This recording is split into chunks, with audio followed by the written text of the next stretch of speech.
Chairman Korangi town Mohammad Naeem Sheikh का अफ्तार dinner Akbar की नजर हो गया।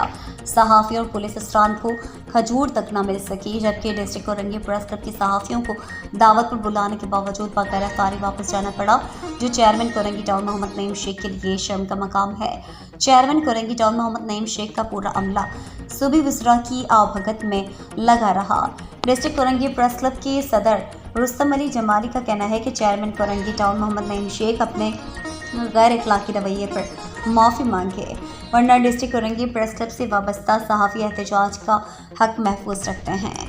हमारे चीफ रिपोर्टर कराची जावेद महमूद अराइन की रिपोर्ट के मुताबिक चेयरमैन कोरंगी टाउन मोहम्मद नईम शेख का अफ्तार डिनर अकबर की नज़र सहाफ़ियों और पुलिस अफसरान को खजूर तक न मिल सकी। डिस्ट्रिक्ट कोरंगी प्रेस क्लब के सहाफ़ियों को दावत पर बुलाने के बावजूद बग़ैर अफ्तारी वापस जाना पड़ा, जबकि डिस्ट्रिक्ट कोरंगी प्रेस क्लब से वाबस्ता सहाफ़ियों ने वापस क्लब पर जाकर रोज़ा खोला।